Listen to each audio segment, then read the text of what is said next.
Work boots just made my kicks 66% harder.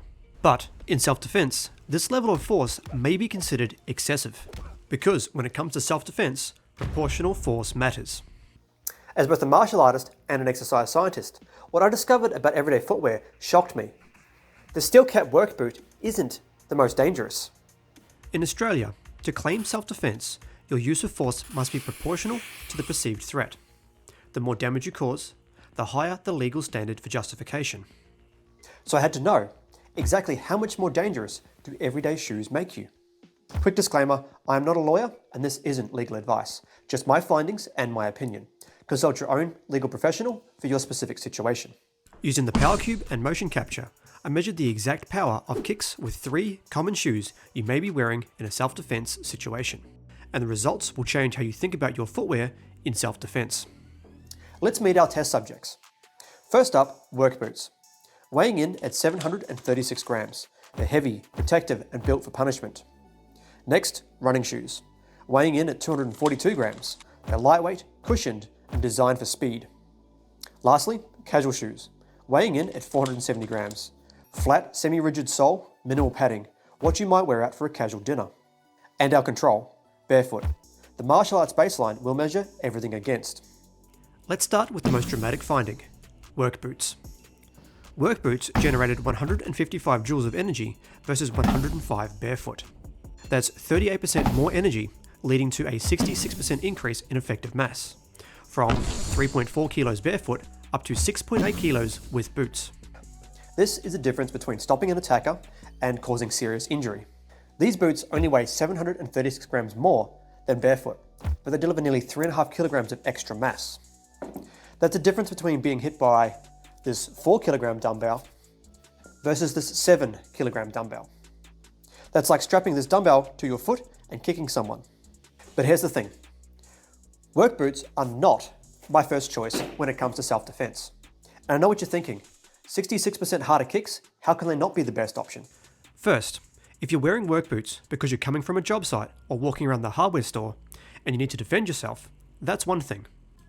But if you're wearing steel-cap boots and can't justify why, then this level of force increase means your footwear could be classified as an improvised weapon.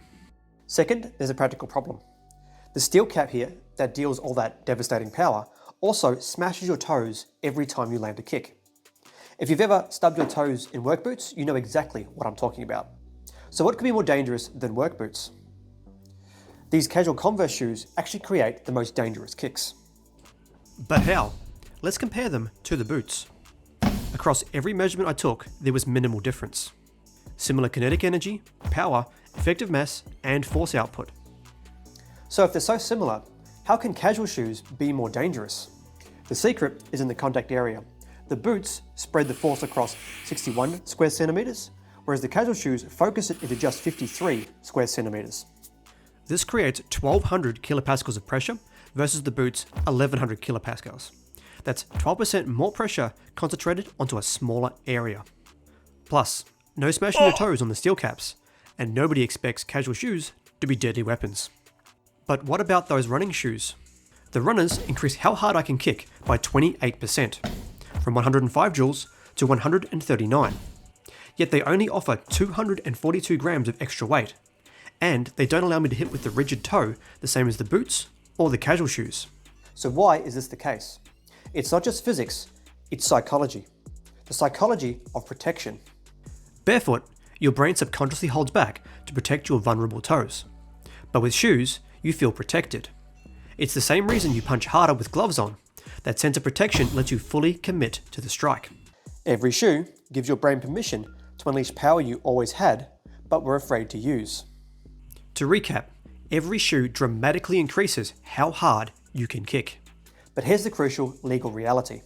If you're actively choosing shoes based on their self-defense capabilities, that's considered carrying an improvised weapon in Australia. So what's the best shoe for self-defense? It's whatever you're already wearing for legitimate reasons. Work boots because you're at a job site, runners because you're at the gym, and casual shoes because you're going to dinner. The value isn't in choosing your weapons. It's understanding your capabilities so you can respond proportionally to the threat. Know your power, control your response, stay within the legal bounds. The most dangerous weapon is often the one you're already carrying, without even knowing it.